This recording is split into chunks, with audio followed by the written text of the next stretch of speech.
నా పేరు సంతోష్, ఎస్ఎఫ్ఐ మేడ్చల్ మల్కాజ్గిరి జిల్లా కార్యదర్శి. ఈ రోజు సిఎంఆర్ టెక్నికల్ క్యాంపస్ లో అమ్మాయిల వాష్రూమ్ లో సంబంధించి సెల్ ఫోన్ పెట్టి కెమెరా పెట్టి వాళ్ళ వీడియోలు సంబంధించి తానాలు చేస్తున్న వీడియోలు కూడా రికార్డ్ చేసి బయటికి పంపించి అమ్మాయిలను ర్యాగింగ్ చేస్తా ఉన్నారు, బ్లాక్ మెయిల్ చేస్తా ఉన్నారు. ఈ ఘటన సంబంధించి సిఎంఆర్ కళాశాలలో ఈ మొదటిసారి కాదు. ఈ ఘటన సంబంధించి అనేక జరిగినప్పటికీ కూడా ఎలాంటి చర్యలు కూడా హైయర్ ఎడ్యుకేషన్ తీసుకోలేదు. అంటే గతంలో మల్లారెడ్డి మంత్రిగా ఉన్నారు కాబట్టి ఈ చర్యలు తీసుకోలేదు. ఇప్పటికైనా ప్రజాప్రభుత్వం ఉన్న కాంగ్రెస్ ప్రభుత్వం అయినా అమ్మాయిలకు న్యాయం చేస్తుందా అని చెప్పేసి మాకు అనుమానం వస్తుంది.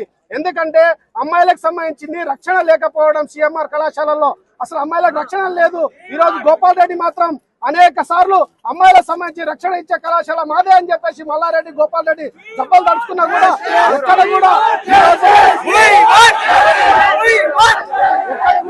ఈ రోజు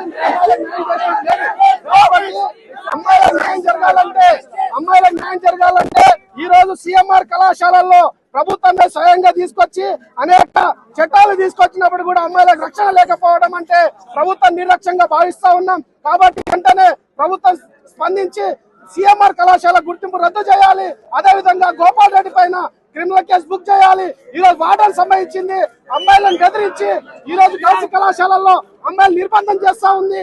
ఈ రోజు నిర్బంధం చేసి ఎవరు వాయిస్ చెప్తే వాళ్ళని తీసి ఇస్తాం, కళాశాలను డిపార్ట్ చేస్తాం అని చెప్పేసి అనేక వాగ్దానాలు ఈ రోజు హెచ్చరిస్తూ ఈరోజు అమ్మాయిలను ఈ రోజు అనేక చేస్తా ఉంది.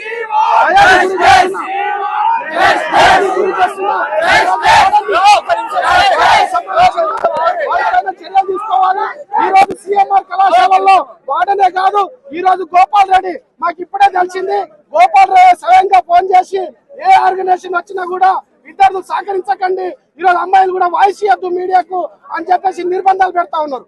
అమ్మాయిల పైన నిర్బంధాలు పెడితే గోపాల్ రెడ్డి తెలుసుకో, ఈ కళాశాల భవిష్యత్తు తక్కువ కాలమే కాబట్టి వెంటనే అమ్మాయిలకు న్యాయం చేయండి. న్యాయం చేసేంత వరకు ఎస్ఎఫ్ఐ భారత విద్యార్థి పోరాటాలు చేస్తామని చెప్పి ఈ సందర్భంగా హెచ్చరిస్తా ఉన్నారు.